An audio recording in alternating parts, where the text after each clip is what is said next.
우리 계속해서 사무엘서 강의 말씀 듣도록 하겠습니다. 세 번째, 엘리 시대의 영적 타락과 한국 교회.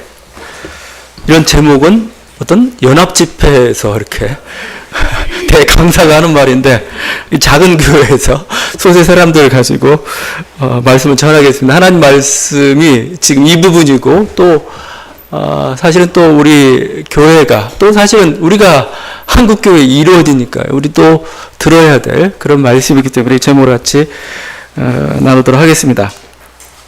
우리 사무엘이 태어나던 때, 그때를 우리가 엘리 시대라고 할 수가 있습니다. 엘리는 그냥 사사기 연장으로 보면 사사입니다. 제사장이면서 사사라고 볼 수도 있죠. 그 뒤를 이었을 때 홈리와 비느하스 두 아들이죠. 두 아들이 제사장으로 있었습니다. 뭐 달렸던 왕이나 어떤 정치 지도자가 없으니까 이들이 사실은 이스라엘의 지도자입니다. 여기 뭐 소년으로 불리고 있지만 그냥 말이 그렇지, 소년으로 젊은 청년이라 이런 식으로 부르고 있지만 이들은 지도자입니다. 왜냐하면 제사장들이에요. 영향력도 지금 행사하고 있습니다. 제사도 드리고 관장하고 있고 거기에 따라서 어떤 굉장히 온 이스라엘에 영향을 미치고 있는 그런 존재입니다. 여기 이 청년의 어떻게 보면 젊은 지도자들의 어떤 개인적인 일탈이다 이렇게 볼 수도 있겠지만, 젊은 지도자가 이렇게 손쉽게 이런 어떤 결정들을 하기까지는 결국은 그 이스라엘 바탕이 되어 있는 겁니다. 그 풍조가 결국 그 전제되어 있고 거기에 근거해서 젊은이들이 힘을 내서 그 악을 행하는 거 아니겠습니까? 오늘 말씀에서는 제사장들의 그 타락상을 세 가지로 지금 언급하고 있습니다. 좀 이렇게 이걸 뭉뚱그리자면 첫 번째는 물질적 탐욕이었어요. 물질적인 욕심. 근데 대표적인 예로 나온 게 제사용 고기 얘기가 나오고 있습니다. 사실 제사용 고기의 일부는 제사장들의 몫입니다. 그들은 따로 기업이 없기 때문에 바친 화제나 제물 중 일부를 취할 수가 있습니다. 그러니까 여기 아마 삶은 고기라는 것은 뭐 꼬챙이 이렇게 가져간다는 것은 원래 자기에 주어진 부분이 있겠지만 세 살 그 꼬챙이를 가져갔다는 것은 어떻게 보면 그 중에서 가장 좋은 부분, 많은 부분을 취해갔을 가능성이 굉장히 높습니다. 근데 여기는 이 사람들 여기 더 나갔어요. 어디까지 갔냐면 아직 하나님께 기름을 이제 화제로 드려야 되는데, 번제로 드려야 되는데 그러기 전에 먼저 자기 것을 빼가는 겁니다. 그러니까 뭐예요? 가장 좋은 부위 자기가 가져가겠다는 거죠. 하나님께 드리기도 전에 가장 좋은 부위, 그래야 그거 먹을 만도 하고 팔기도 하고 그러니까요. 욕심이죠. 탐욕이죠. 이게 불교에서는 그렇게 얘기하죠. 중이 연불에는 관심이 없고 제밥에는 관심이 있다고 얘기하는데, 지금 제사장이 제사에는 관심이 없고 제밥에만 관심이 있는 하나의 어떤 탐욕에 사로잡힌 그 결정적인 사례로서 이렇게 들고 있는 거죠. 이 일을 온 이스라엘에게 행했다. 결국 그래서 온 이스라엘을 범죄도로 만들어 버렸습니다. 하나님께 가장 좋은 것 부위를 바쳐야 되는데 결국 그러지 못하니까요. 거기서 항의하면은 제사장의 권력을 이용해가지고 윽박질러가지고 이렇게 고기를 이렇게 빼냈다, 강제로 뺏었다 얘기하죠. 두 번째 언급되고 있는 것은 음행이죠. 음행의죄.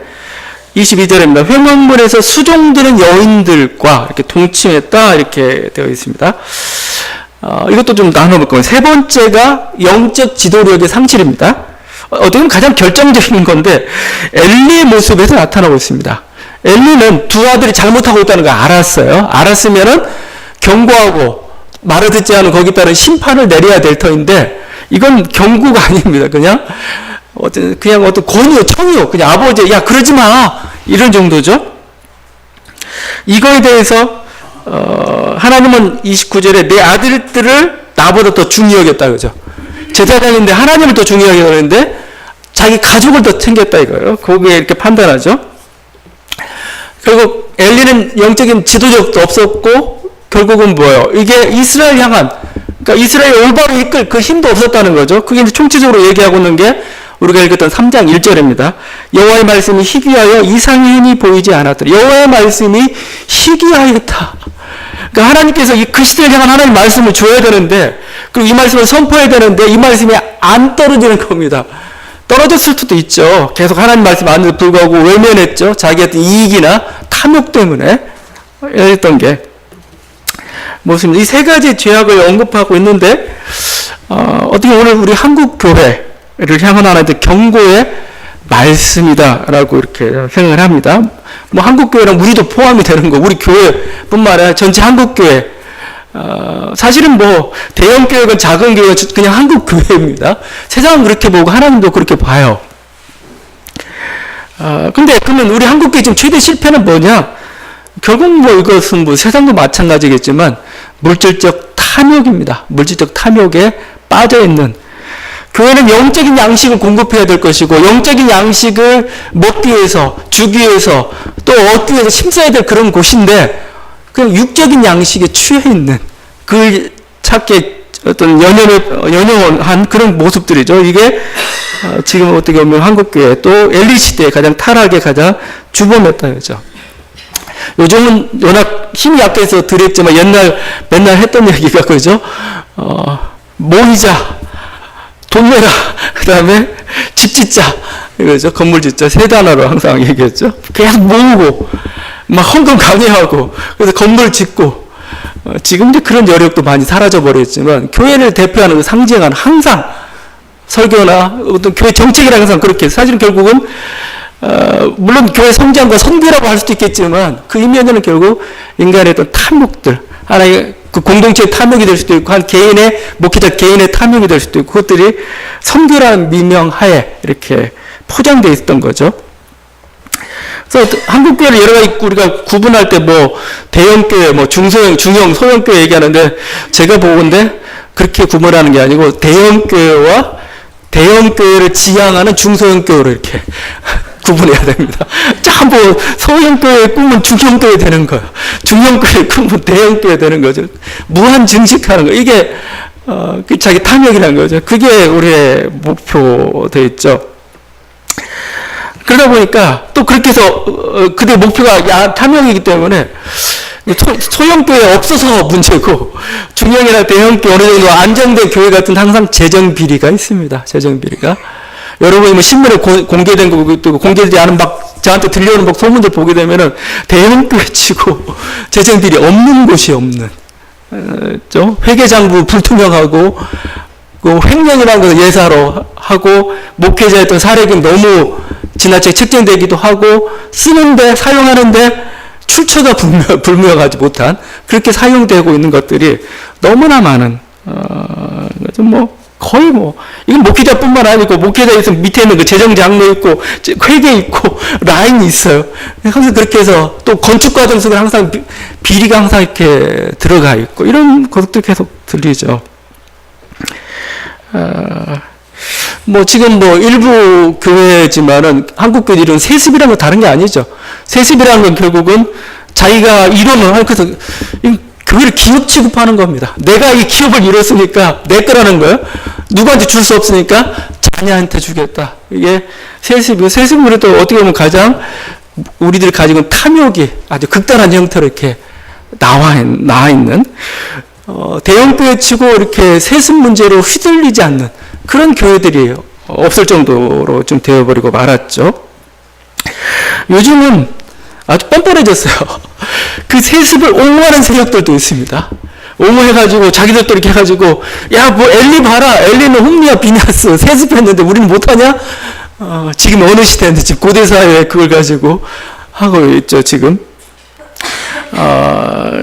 그리고 보면은, 이렇게, 이렇게, 교회가, 노예나, 교회 이렇게 모여서 보다 보면은, 어떤 그 큰 교회 목사의 발언권이 굉장히 셉니다. 자기한테 떡공을 주는 것도 없는데도 불구하고 굉장히 거기에 추종하는 형식들이 굉장히 많이 나타나기도 하고 막 그래요. 조금만 이권이 있다면 거기에 그냥 이렇게 액수로 따지면 10만원, 뭐 몇십만원도 안 되는 거예요. 그런데 거기에 그냥 그렇게 쉽게, 어떻게 보면은 우리들이 가지고 있는 물질이 권력이 되는 그게 하나의 노예가 되어버리는 우리들의 모습이죠. 차라리 그럴 바에야 기업을 하는 게 낫죠. 왜 교회를 하는지 모르겠어요. 교회는 영적인 양식을 추구하는 곳이지 기업은 아니에요. 기업으로 따지면 뭐 삼성이나 대기업 얼마나 좋아요. 거기에서 여러분 어느 정도 직급을 갖고 한다면 더 많은 돈들을 벌을 수가 있는데 굳이 이곳에 와서 어떤 그런 것들은 자기 어떤 야망들을 실어내고 있는지, 어떻게 보면 또 우리들의 전체적인 모습이기도 하고, 그렇죠. 그게, 그래서, 물질 지향적은 결국 권력 지향적으로 갑니다. 목회자들은 계속해서 높은 곳을 향해서 자꾸 가요. 낮은 곳은 안 가요. 그냥, 그래서, 저번에 우리 그 한신대 총장하던 분이 어디 기장이고 유력한 교회 총장을 버리고 갔어요. 그래서 우리가 계속 노래한 게, 총장이 높냐, 아니면 그 교회 당회장이 되는 게 높냐, 했던 거죠. 하여튼, 가장 높은 곳을 향해서만 이렇게 가고 있어요. 자기 권력을 포기하고 낮은 곳으로 갔다는 것. 나는 이게 여기서 오래 했으니까, 이제 후배들한테 넘겨주고, 나는 뭐 이제 낮은 곳에 섬기겠다. 나는 버리고 오히려 주님의 길을 가겠다. 이런 사례를 참 찾기가 어려운 게 지금 우리들의 모습. 그만큼 우리들의 지향점이 어디가 있는가를 보여주고 있습니다. 이제 또 어떤 물질적인 탐욕이 지배하고 있기 때문에 사실 이상적인 신자상도 제자상이라고 할 수가 있죠. 여기에 맞춰지고 있죠. 결국 우리들의 어떤 제자상이라는 게 뭐냐? 예수 믿고 부자 되는 게 우리들의 하나의 목표입니다. 그리고 그걸 훌륭한 제자라고, 한국교회의 양식의 하나의 열매라고 볼 수가 있습니다. 말씀에 순종하는 것, 그리스도를 닮아가는 것, 하나님을 예배하는 것, 여기에서 우리들의 어떤 모델이 되는 게 아니고, 이게 그냥 우리들이 세상적으로 성공하는 것, 그래서 교회 헌신하는 것, 이게 하나의 제자상. 그런 면을 보게 되면은 우리 이명박 대통령, 이명박 장로였죠. 뭐 욕하기도 하고 뭐 여러 개 뭐라고 하지만은 한국교회 열매입니다. 실제적으로 한국교회가 만들어낸 하나의 제자예요. 실제 부자죠. 성공했죠. 뭐요? 또 나름대로 신앙도 있었습니다. 뭐 서울을 봉헌하겠다고까지 막 이렇게 얘기했던 사람이고, 장로로서 대형교회에서 헌신했죠. 뭐 주차장 봉사도 유명합니다. 거기에. 그런데 도덕성은, 인격은, 어떤 사랑은, 또 어떤 그리스도를 닮음은, 어떤 성서적의 근거, 그리고 어떤 기독교적인 어떤 비전은 그건 전혀 없는 전무한 그런 모습이죠. 이게 바로 어떤 우리들이 지금 한국교회가 좀 터하고 있는 목회자, 우리들이 지금 뭘 지향하고 있는가, 이거죠. 무엇을 향해서 지금 가고 있는가, 이거죠. 그걸 그래서 우리 한국교회 지금 가장 필요한 결국은 십자가예요. 십자가와 거룩입니다. 그리고 다시 돌아가는 수밖에 없어요. 거기에 답이 있는데 불구하고 워낙 물질적 욕망이 너무나 강하기 때문에 십자가로 우리는 못 돌아가요. 두 번째 언급되고 있는 게 교회 지도자들 성적 타락이죠. 이제는 언론에 거의 단골 메뉴입니다. 그냥 뭐 매일같이 여기서 터지는데, 교회가 아니면 교회에 소속된 복지기관에서 터지고, 아니면 교회 기독교와 유사한 이단단체에서까지도 이렇게 막 터지고 있는 게 이 성적인 문제들, 성적인 타락이라고 얘기할 수가 있습니다. 이게 그냥 불륜 정도는 이해를 해요. 그래, 그냥 사랑해서 그냥 가는구나. 뭐 그럴 수도 있겠지. 그게 아니고 이건 폭력입니다. 거의 성폭력 형태로 나왔다. 왜냐하면 권력관계를 가지고 있어. 권력관계. 이게 무슨 권력인지 모르겠지만 우리가 그냥 영적인 권력으로 할 수도 있죠. 그걸 가지고 그러니까 일대니까 사랑이 아니라니까, 이게 그냥 아니고, 그래서 그냥 뭐 자기 가지고 하는 높은 자리에 있는 그 속에서 나오는 하나의 폭력이죠. 결국 그 이면에는 이런 게 있습니다. 한 인간에 대한 존경심이 없어요. 하나님을 존경하지 않는다고 그러는데, 한 인간에 대한 존경이 없고, 내가 권력자의 위치에 있으니까 뭐예요? 그쪽이 낮게 보이는 겁니다. 이렇게. 이게 좀 우리들의 모습이죠. 그 공동체 일을 치리하거나 잘못을 교정해 가기가 참 어려운, 오히려 덮거나 피해자의 용서를 강요하거나 악행을 보호하는 그런 모습으로 우리가 잘못을 범하기도 하고 있죠. 하여튼 그래서 교회는 그래서 굉장히 이걸 어떤 섬기거나 십자가로 내려가지 않으면은 이 문제 해결할 수가 없어요. 왜냐하면 자기가 또 권력자라고 생각하게 된다면은 목회 지도자들에게 있어서 특별히 이거 해결하기가 어려운 그 모습입니다. 왜냐하면 한국교회 메시지 중에 가장 많은 메시지가 성적 타락에 대한 경고예요. 그거 뭐 안 됩니다, 안 된다. 그렇게 무수히 말을 경고를 하면서도 가장 많은 그 일들이 벌어지고 있는 사실은 교회라는 그 현장이거든요. 그래서 다시 한번 이게 정말 하나님이 가지고 있는 권력을 마치 자기 것만 소유할 때 일어나는 한 현상 중 하나가 그런 모습입니다. 마지막으로 이제 영적 지도력의 부재죠. 거기에 3장 1절 말씀대로 말씀이 희귀한 시대가 되어버렸습니다. 아주 희귀한 시대.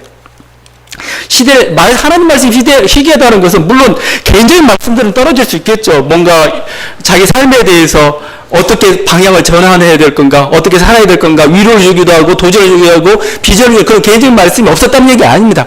뭐 여기 엘리의 축복을 통해서 한나 가정에도 그런 하나님의 어떤 위로의 말씀들이 떨어지기도 했죠. 그렇지만 여기서 하나님 말씀이라고 할 때는, 성서에서 하나님 말씀이라고 할 때는 시대를 향한 하나님의 말씀입니다. 그 역사를 향해서, 그 시대를 향해서 너희는 이 방향으로 가야 돼, 너희는 이렇게 살아야 돼 라고 제시한 비전의 말씀이죠. 그게 없었다는 겁니다. 그게 지금 왜 이랬을까? 지금 한국교회도 지금 하나님 말씀이 희귀한 시대가 되었습니다. 뭐냐면은 강단에서 올려펴진 이 말씀이 내 인생의 삶뿐만 아니라 어떤 사회나 어떤 교회가 지향해야 될 비전의 말씀들이 안 떨어진다는 거예요. 그게 나의 말씀으로 오지 않는다는 겁니다. 이게 주의 원인 가운데 무엇일까? 이게 왜 이런 일이 발생했을까? 그 중에 하나가 결국은 한국교회 지나친 이념화를 들 수가 있습니다. 한국교회가 하나님 말씀을 붙잡아야 되는데 이념을 붙잡았어요. 그 이념은 뭐냐? 제가 보니까 결국 반공주의하고 자본주의예요. 자본주의. 하나님 나라라는 이념을 붙잡아야 되는데, 신앙을 붙잡아야 되는데 그걸 붙잡는 게 아니고 반공주의를 붙잡고 하나의 물질주의, 이 대표적인 자본주의를 자기 신앙으로 지금 신봉하고 있는 그 모습이죠. 성서에, 그래서 그러다 보니까 성서의 가장 중요한 주제 중 하나가 뭐예요? 사랑입니다. 화해입니다. 용서입니다. 섬김이고 나눔이고 내려감이고 막 이렇습니다. 또 공동체고 하나됨이고 그렇습니다. 그런 가치들이 반공주의나 자본주의가 들어설 틈이 어디 있어요? 그거 안 되는 거죠. 그러니까 결국 그게 자기 어떤 메시지를 못 빼고 있는 겁니다. 하나님 말씀으로 작용을 못하고 있는 겁니다. 그러다 보니까 한국교회가 극우 이념의 하나의 온상제가 되어 있고 가짜 뉴스가 판치는 것이 되어버리고 말았어요.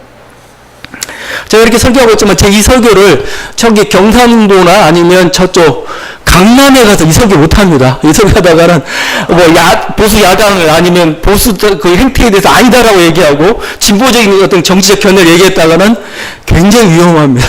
위험하고 함부로 할 수 없는 그런 분위기들이 지금 교회에서 강단에서 할 수가 없어요. 이건 제 기반이 아니고 우리 동역자들 얘기입니다. 경상도 쪽에서 일하고 온 사람들, 저쪽에 일하는 사람들 조심조심해요. 그 말을 참아 못해가지고. 뭐 그럴 뿐만 아니라 굉장히 배타적이죠. 우리가 타 종교나 아니면 문화나 사회에 대해서 굉장히 배타적입니다. 그러다 보니까 하나님 메시지라는 게 결국은 교회 하나만 맴도는 게 아니고 사실은 사회에 관련되어 있지 않아요? 우리는 매일 TV 뉴스를 틀면 거기서 막 뉴스에 정치 뉴스가 쏟아져 나오고 사회의 어떤 방향들이 쏟아져 나오는데 거기서 뭐예요? 하나님 말씀에 대해서 방향을 제시해 줘야 되는 거 아니에요. 근데 사회를 무시하고 문화를 무시하고 타종교를 무시해서는 어떻게 대화가 나오고 거기서 그들을 설득할 수 있고 우리들에게도 하나의 핵심의 메시지가 나오냐 이거예요. 못하는 거죠. 뭐 기껏해 이제 목소리 높이는 게 반동성애 그리고 이슬람 포비아 이런 걸로 하지만 사실 이것도 문제가 있죠. 왜냐하면 이게 기독교의 정체성이 될 수는 없어. 일부분은 일 수도 있겠지만 정체성이 될 수도 없고 오히려 변죽만 올리면서 가장 중요한 문제인 우리들의 물질적 탐욕으로부터 우리를 돌이켜야 되는 그 회개 문제를 뒤로 미루고 있어요. 실질적으로. 우리도 지금 우리가 회개해야 된다. 우리가 돌이켜야 된다면 뭘 회개하냐 이거예요. 가장 그 중요한 문제를 오히려 외면하게 만든 그 모습을 보이겠죠. 자, 이런 문제들은 하나님은 다 뭐라고 표현하냐면 하나님께 짓는 죄라고 표현합니다. 12절이죠. 여호와를 알지 못하더라라고 했죠. 소년들이. 근데 여호와를 알지 못했다는 얘기가 아니라 여호와를 무시했단 말입니다. 주님을 무시했다 이거죠. 주님을. 17절에서 이 소년들의 죄가 여호와 앞에서 심히 크다고 얘기하고 엘리는 사람이 여호와께 범죄하면 어떻게 하겠느냐라고까지 인정을 하죠. 그리고 하나님 이렇게 얘기합니다. 나를 존중히 여기는 자는 내가 존중히 여기고 나를 멸시하는 자는 내가 경멸하리라 이거죠. 하나님을 존중히 여긴다는 건 뭐예요? 하나님 말씀에 순종하는 겁니다. 하나님 말씀은 뭐 하나님을 사랑하고 이웃을 사랑하는 거잖아요. 거기에 대해서 그대로 따른다면 뭐 나를 존중하는 거라 이거예요. 그래서 그냥 소자에게 작은 소자에게 물 한 그릇만 떠줘도 뭐요? 내가 고맙다라고 나를 존중해줬구나라고 얘기잖아요. 근데 작은 소자 하나를 그냥 뭐 아주 냉철하게 외면하면 뭐요? 그냥 연자맷돌을 물고 떨어져도 그 바다에 떨어진 게 더 낫다. 나를 경멸한 거다라고 얘기하고 있어요. 하나님을 경멸하게 되면 하나님의 경멸을 피할 수가 없습니다. 그게 하나님의 심판이죠. 그래서 이 7절부터 36절까지가 엘리 가문에 대한 하나님의 심판입니다. 너는 이제 하나님의 제사장 가문으로서 끝났다라는 선언입니다. 30절이죠. 내가 전에 내 집과 내 조상의 집이 내 앞에서 영원히 행하리라 했으나 이제 나 여호와가 말하노니 결단코 그렇게 하지 아니하리라. 네가 영원한 제사장인데 영원한 제사장은 너와 계약을 맺었다 이겁니다. 근데 이제 취소하겠다 이거죠. 여러분, 제사장한테 이런 얘기했다면 우리들이 예수 믿고 우리는 구원받으면 끝이라고 생각하는데 거기에는 문제 없습니까? 내가 예수 믿고 구원받았으니까 아무렇게나 살아도 된다. 그래도 난 천국 갈 거다. 아니요. 하나님이 분명히 하죠. 제사장의 영원한 계약을 맺었을지라도 네가 그 계약에 충실하지 않으면 뭐요? 파기하겠다. 네가 충실한 한에서만 영원한 겁니다. 우리 믿음이라는 것도 그렇습니다. 예수 그리스도를 믿는다는 게 뭐예요? 예수 그리스도를 우리가 믿음 안에 있을 때, 믿음에 따른 그 그리스도의 말씀에 순종하며 나아갈 때 그 믿음이 유효한 겁니다. 영원한 거지. 우리가 법조항 아니에요. 법조항. 야 이거 이 법조항들이 있으니까 나는 그냥 한번 고백했으니 그냥 천국 가는 거야. 아니라는 거죠. 인격 대 인격이 만나고 있습니다. 아니 그냥 나 한번 믿었으니까 끝까지 가. 그게 어떻게 가능해요? 인격 대 인격 속에서는 끊임없이 사랑하고 끊임없이 따르고 순종하고. 그러니까 사랑한다는 건 결국 뭐예요? 행한다는 거잖아요. 아무런 행동도 안 하면서 날 사랑한다고. 그렇죠? 배우자를 사랑하면 행동이 나와야 되죠. 말만 그냥 사랑해 하고는 행동이 없어요. 그럼 그게 무슨 사랑이냐 이거죠? 저한테 하는 소리입니다. 하여튼. 예. 근데 하여튼 그렇지 않으면 뭐 끊겠다 이거. 그거 아니라는 거. 결국 이 예언대로 그들은 결국 끊어지고 말죠. 그래서 두 아들 홈리와 비느하스는 나중에 블레셋 전투에도 돌이 둥시에 죽습니다. 엘리는 그 소식을 듣고 막 그 충격을 받고 쓰러졌는데 엘리는 장수하긴 장수했어요. 3대의 은혜가 있었는지 장수해도 98세에 죽는데 좀 죽는 장면이 좀 비참했죠. 의자에 앉아있다가 의자가 쓰러지면서 목이 부러져 이렇게 비둔한 몸 상태로 이렇게 죽습니다. 그때 손자가 태어나는데 손자 이름을 이가봇이라 짓습니다. 영광이 떠났다 이겁니다. 영광이 떠났다. 그 가문이 끝났고 결국은 이 가문은 노인이 없어요. 그러면 뭐죠? 단명한다는 겁니다. 전부 젊어서 죽는 아주 심한 저주죠. 심한 심판이죠. 우리가 신앙을 갖는다는 거 저번에 얘기했지만 여러 가지 우리가 믿음을 갖는다는 거 우리가 여러 가지도 얘기했지만 결국은 하나님의 심판을 믿는 겁니다. 하나님의 심판을 믿습니다. 우리가 이게 중요한 그 신앙이고 우리가 하나님을 경외한다. 하나님 경외가 두려움이잖아요. 하나님 경외의 가장 근본적인 게 결국은 뭐냐? 바탕에 깔려 있는 게 하나님의 심판에 대한 두려움입니다. 하나님이 나를 심판하신다. 그러니까 잘못하면 안 된다 이거예요. 이거. 하나님의 심판은 그래서 나타납니다. 역사 속에서 나타나는 거고 우린 그게 속히 이루어지기를 바라고 그래서 사람들이 그걸 통해서 교훈을 받고 각성하기를 바라는 거고 또 여러 가지 어떤 복잡한 변수 때문에 속히 일어나지 않을 때도 있습니다. 역사라는 게 복잡하잖아요. 이 한 사람만 치기 위해서 다 죽일 수는 없잖아요. 그러다 보니까 여러 가지 복잡한 변수들이 발생하는 겁니다. 또 이렇게 역대적으로 보다 보니까 복잡한 형태로 나타나기도 하고 그렇습니다. 하여튼 복잡할지라도 우리는 뭐요? 그 시간이 어느 정도일지도 모르죠. 그게 죽어서일지라도 우리는 결국 하나님 심판이 있습니다라고 우리는 믿고 나아가는 이게 바로 하나님 경외의 시작입니다. 시편에 보게 되면은 그런 표현을 해요. 어리석은 자는 그의 마음에 이르기를 하나님이 없다 하는도다. 하나님이 없다는 거 하나님이 없다. 그의 마음에 이르기를. 이게 무신론자를 얘기하는 거냐? 근데 여러분이 그 고대 사회나 이스라엘에서 무신론자가 어디 있어요? 다 신앙이 있죠. 우상이라도 믿고 있는 사람들인데, 근데 하나님 없다는 자들이 있다는 거예요. 누구냐 그거요? 우리는 그것을 윤리적 무신론자라고 표현합니다. 그러니까 악을 행하는 사람들을 시편 14장 1절에 어리석은 자는 그의 마음에 이르게 하나님이 없다 하는도다 하면서 바로 이어지는 말씀입니다. 그들은 부패하고 그 행실은 가증하니 선을 행하는 자가 없도다. 그렇죠? 악인들이 선을 행하는 자가 선을 행하지 않는 자가 무신론자예요. 실제적으로. 우리가 무신론을 할 때 전투적 무신론, 윤리적 무신론들을 얘기하기도 어렵습니다. 전투적 무신론이라는 거 뭐예요? 그냥 뭐 유물론자들이죠. 신 존재 없어. 근데 이것보다 더 무서운 것, 이것보다 하나님이 더 싫어하는 게 뭐냐면 윤리적 무신론자입니다. 입술로는 하나님을 고백하면서 뭐예요? 하나님 하신 말씀을 안 지켜요. 안 따라요. 그대로. 악을 행하는 자죠. 그거에 대해서 뭐죠? 결국은 하나님을 두려워하지 않는 자, 이들이 바로 무신론자들인 거죠.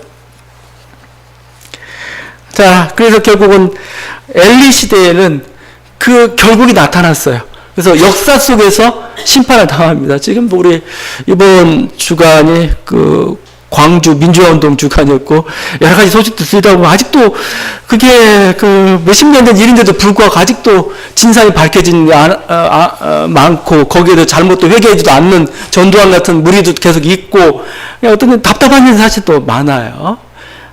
그게 어떤 역사 속에서 한 번씩 계속 이렇게 심판을 받고 해야 우리들이 교훈을 받습니다. 다시는 악행을 행해서는 안 되는구나. 다시는 사람을 자기 독재적 탐욕을 위해서 사람을 죽여서는 안 되는구나라고 깨닫게 되는 거죠. 우리는 속히 일들이 이루어지기를 바라고 또 하나님 반드시 그거에 대해서 우리 심판하실 것을 우리가 믿는 거죠. 자, 이 심판의 메시지는 지금 하나님의 사람이라는 그 불리는 무명의 선지자가 전하고 있습니다. 근데 재밌어요. 왜 이름이 없을까? 너무 위험한 발언이라서 엘리 앞에 와가지고 니네 망한다. 사실 안 좋은 거죠. 힘든 거죠. 그래서 이름이 없을까? 그냥 하나님의 사람이라고 이렇게만 불리고 있습니다. 그럴 수 있겠지만 저는 이게 오히려 이게 사람들이 판단일 수도 있어요. 그러니까 여론이라고 얘기해서 여론. 쉽게 하면 여론이라고 볼 수가 있습니다. 여론을 무시할 수는 없죠. 왜냐면 여론이란 게 뭐예요? 알아요. 세상 사람들이 알아요. 세상 사람들이 제사장이 뭘 잘못하고 있는지, 세상 사람이 한국교회가 뭘 잘못하고 있는지 누구보다도 더 잘 알고 있어요. 그래서 어떻게 보면 그게 하나님의 소리입니다. 이게 교회가 잠잠하고 하나님 말씀이 희귀해지니까 뭐예요? 돌들이 소리치는 거예요. 돌들이. 이게 지금 하나님 사람의 소리입니다. 너희는 아니다 이거죠. 그건 하나님께서는 심판하신다. 계속 얘기하고 있는 거죠. 여러분, 그래서 우리들이 언론이나 인터넷이나 이런 데서 한국교회에 대한 비판들이 많이 나와요. 비판들이 많이 나오면은 그걸 그냥 어떤 반교회적인 언사다라고만 생각하지 않아야 될 것입니다. 또 그러니까 어떻게 보면은 이게 하나님의 사람의 소리예요. 이게 사실은요. 너희가 빨리 이 쓴소리를 듣고 돌이켜라 이거야. 근데 돌이키지 않으면 결국 심판을 면할 수가 없는 것이죠.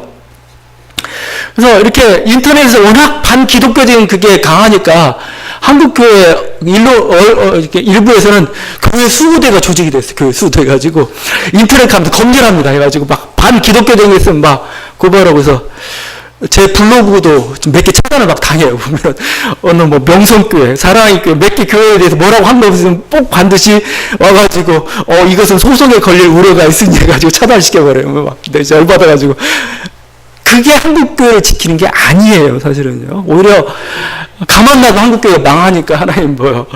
그냥 어떤 뭐죠. 쓴소리들이 언론이나 이런 통해서 들리고 있는데 그럼 듣고 바뀌려고 해야 되지. 그걸 차단하려고 하면은 되냐 이거예요. 문제만 해결되면은 쓴소리는 사라집니다, 그냥. 근데 이 쓴소리 듣고 돌이킬 건가? 저는 뭐 한국교회는 굉장히 비관적입니다. 아마 바닥까지 가야 될 겁니다. 바닥까지 가고 나서야 그때서야 정신을 차릴 겁니다. 이게 거의 뭐 역사 속에 그렇게 돼요. 그냥 저 좋은 소리 그 쓴소리 듣고 내가 바뀌겠어 하면 정말 현명한 사람입니다. 근데 그런 일은 별로 있을 것 같지는 않아요. 하나님께서는 이미 엘리 가문을 놓으셨습니다. 이미 포기했습니다. 너네는 이제 끝났다 이거죠. 너에게는 심판만 기다리고 있습니다. 그러면 하나님은 그냥 이걸로 보고 끝내느냐? 그게 아니고 새로운 싹을 지금 심어놓고 있죠. 그게 사무엘입니다. 사무엘. 지금 뭐요? 엘리 가문을 엘리 제사장을 대신하는 거기에 35절이요. 내가 나를 위하여 충실한 제사장을 일으키니 그 사람은 내 마음 내 뜻대로 행할 것이라. 내가 그를 위하여 견고한집을 세우리니 그가 나의 기름 부음을 받은 자 앞에서 영구히 행하리라. 하나님이 그 일을 시작하셨습니다. 엘리 가문은 포기한 대신 뭐요? 여러 가지 안 좋은 이런 모든 어떤 한국교회 경험 다 포기한 대신 하나님께 지금 새롭게 지금 우리가 알지 못하는 그곳에서 지금 싹을 지금 피우고 계셔요. 충실한 제사장을 피우고 있습니다. 사무엘을 주님께서 세우고 있고 나중에 보면은 다윗이라는 왕을 주께서 주님께 준비하고 있고, 또 이 엘리 제사장 감을 대장한 사독계이라고 나중에 세상에 등장합니다. 그들을 통해서 어떤 이 하나님의 성전이 거룩해지도록 이렇게 이끌어가자 하나님의 역사를 지금 준비하고 있죠. 이건 교회사에서 마찬가지입니다. 유대교가 실패하니까 기독교가 등장을 하는 거죠. 중세 교회가 실패하니까 뭐죠? 성 프란치스코 수도원 교회들이 등장하는 겁니다. 카톨릭 교회가 실패하니까 뭐죠? 루터와 어떤 변방했던 루터와 종교개혁을 통해 하나님께 또 새롭게 글들을 이루어 가신 하나님 나라는 계속해서 전진하고 있고 지금 자라가고 있습니다. 근데 뭐 낡은 부대가 되면 하나님 버려버려요. 버리고 새로운 부대를 지금 만들어가고 계시다는 겁니다. 우리는 거기서 희망을 가지고 있습니다. 바로 한나와 사무엘이 지금 그 일을 하고 있습니다. 한나는 뭐 정말 그 힘든 인생을 살았죠. 이렇게 자식이 없는 그 한맺힌 기도들, 그 한맺힌 기도를 통해 하나님께서는 하나님의 역사를 정말 가정사와 한 개인의 비극이지만 이 속에서 그들이 신앙 안에서 하나님의 능력을 체험하고 또 어떤 그런 과정들을 하나님 헌신하는 그 과정들을 통해서 하나님 여기서 자신의 소망을 이끌어 가시는 거죠.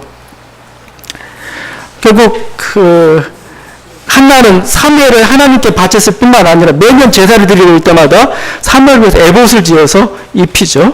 사랑이고 또 어떻게 보면 그게 교육이죠. 너는 뭐 안 나왔지만 너는 하나님께 구별된 사람이니까 너는 하나님을 위해서 네 몸을 드려라. 계속 그런 식으로 아마 교육을 했을 겁니다. 사무엘상 21절에 오늘 말씀에서는 아이 사무엘은 여호와 앞에서 자랐다 이렇게 표현하고 있습니다. 어떻게 보면 한나의 가문, 한나로부터 시작된 사무엘로 이뤄가는 그 교육과 거기 새로운 새싹들, 또 엘리와 그 두 아들의 실패. 그래서 이 본문은 사실은 어린이 주일에 많이 이렇게 읽혀요. 그래서 우리 교육 잘합시다 합니다. 그러다 보면 여러분은 갑자기 가슴이 좀 답답하죠. 왜냐하면 내 교육을 잘했나 자녀들 갑자기 그러기도 하고 여러분 소망의 말씀을 드리려는데 여기 실패한 사람 또 하나가 더 있습니다. 엘리뿐만 아니고 사무엘도 실패합니다. 사무엘도 나중에 사무엘 두 아들이 영 믿음직 못해요. 그게 사무엘상 8장 1절과 3절에 나왔는데 사무엘이 늙음에 그의 아들들을 이스라엘 사사로 삼으니 그의 아들들이 자기 아버지의 행위를 따르지 아니하고 이익을 따라 뇌물을 받고 판결을 굳게 하니라. 사무엘이 하나님이랑 밥 안 돼서 모르겠는데 자녀 교육이 충실해도 모르겠는데 하여튼 사무엘도 좀 실패를 하고 있습니다. 물론 그 뭐 자녀 교육의 성공과 실패가 어디 있겠어요. 그냥 하나님 부른 분부대로 하고 있지만 엘리 같은 경우는 조금 실패는 분명했죠. 왜냐하면 하나님 말씀대로 기르지 않고 정으로 길렀던 것 같아요. 그래서 에베소 말씀으로 이렇게 얘기하죠. 주의 교양과 훈계로 자녀들을 양육하라 이렇게 말씀하고 있습니다. 그렇지만 우리들이 하나님 말씀대로 기른다고 할지라도 여러분이 원하는 결과를 얻지 못할 때도 있습니다. 만약에 내가 자녀교육을 잘했기 때문에 FM 1에서 100까지 내가 다 모든 걸 관할하고 있기 때문에 그래서 그게 반드시 좋은 열매를 맺을 거다. 물론 그런 확률은 굉장히 높겠지만 그렇지 않을 수도 있다는 겁니다. 그럼 저는 그래서 자녀 교육과 관련된 예수님의 비유가 가장 좋은 것 같아요. 왜냐하면 예수님 비유 중에 그 씨 뿌린 자의 비유가 있죠. 씨 뿌린 자의 비유. 그게 정확한 것 같습니다. 씨 뿌린 자의 비유. 씨를 뿌릴 때 여러분 그거 어떻게 보면 씨와 밭이 문제죠. 지금 여기 문제에 있어서는 씨가 좋아야 됩니다. 아무리 좋은 땅에 뿌려도 씨가 안 좋으면 이거 안 돼요. 그냥 독버섯 같은 씨를 가지고 거기 하면 100배의 독버섯을 맺는 거죠. 그러니까 씨가 좋아야 돼. 충실해야 되고 어떤 여러 가지 어떤 거. 또 근데 씨는 여러 가지 다양한 종류가 있죠. 그 씨만 좋다고 되느냐? 그건 또 아니에요. 밭이 좋아야 되죠. 돌짝밭이고 길가밭이면 쭉쟁이 되고 열매도 못 맺어요. 근데 좋은 땅이 있으면 30배, 60배, 100배죠. 어떻게 보면은 그 씨앗과 밭이란 그 교육이란 이게 같이 가야 거기에서 하나의 어떤 성공적인 어떤 열매들을 맺어가는 겁니다. 그래서 제가 이렇게 얘기하는 이유는 여러분의 자녀가 잘 됐다고 해서 교만하지 말라는 겁니다. 씨가 좋아서 그래요. 씨가 좋아서. 예? 제가 아는 어느 목사님은 굉장히 찢어질 듯 가난한 가정에 그냥 아버지는 맨날 술 먹고 막 그래요. 동구밖에 퍼져요. 아버지가 누워있으면 이 사람은 가가지고 아버지 업고 오는 겁니다. 업고 오다 보면 아버지가 그런 얘기 한다는 거예요. 야, 술 먹으면 이렇게 망한다. 너는 이렇게 살지 말라. 이렇게 갔다는 거예요. 그래가지고 그럼 이 사람 그걸 교훈 삼아 술 안 먹고 독실한 사람이 되고, 또 아버지도 그래 아버지가 우리를 먹여 살려 이렇게 고생하셨으니까 그 보살펴 이렇게 갔습니다. 시가 좋은 거죠. 근데 대부분 그렇지 않잖아요. 그럼 막 나는 뭐 그냥 우리 아버지가 해준 게 아무것도 없어 그냥 맨날 패고 뭐 이러고, 그래서 악한 길로 가는 자녀가 있는 반면에 그렇게 안 좋은 상황인데 불구하고 좋은 길로 가는 자녀도 있어요. 실제적으로. 그걸 뭘로 따지냐 이거 그걸 결국은 하나님 은혜라고 얘기할 수밖에 없어요. 그래서 교만하지 말라는 거고, 또 어떨 때는 또 좌절하지 말라는 겁니다. 내가 열심히 교회했는데 왜 이 모양이야. 하나님의 뜻이 거고, 또 하나님께 또 새로운 방향, 부모가 원하는 방향, 다른 방향에 쓰시길 원하는 그런 기준이 또 있는 겁니다. 그러니까 뭐예요? 그러다 우리가 무시하고 자녀에게 하지 말자는 얘기는 아닙니다. 열심히 우리들은 그걸 해야 되겠지만, 그 결과는 결국은 하나님께 맡겨드리는 수밖에 없고, 그 결과에 우리는 그것을 받아들이는 거 사실은 필요하다는 거죠. 어느 때 부모 욕심일 때가 있어요. 교육이라는 게. 그래서, 하나님 원하는 방향인데 자기 방향을 가지고 가다가 안 좋은 경우가 배울 때가 있는 거죠. 여러분, 하여튼 자녀 교육은 절대 필요하지만 또 그거에 대해 너무 맹신하는 것도 사실은 또 좀 그래요. 어느 때는 노화 기르는 것도 사실은 좋을 때도 있고 막 그렇습니다. 그렇지만 우리 자녀를 바라보면서 또 아이의 인생을 통해서 꼭 가져야 될 게 하나가 있어요. 이게 사무엘의 모습인데 26절이죠. 아이 사무엘이 점점 자라며 여호와와 사람들에게 은총을 더욱 받더라. 은총, 이게 다른 얘기로 사랑을 받았다 이거죠.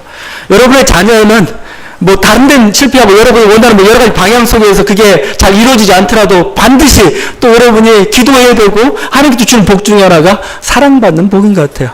복 있는 사람인 거죠. 복 있는 사람. 사람들로부터 사랑받고 하나님으로부터 사랑받는 사람. 그렇죠? 그건 여러분의 기도와 사랑으로 할 수 있어요. 제가 보기에 기도와 사랑으로. 여러분이 많이 사랑을 해주고 뭐죠? 사랑을 많이 받으면 뭐요? 집에서 사랑을 많이 받으면 밖에서 정말 사랑받는 그릇이 되어가요.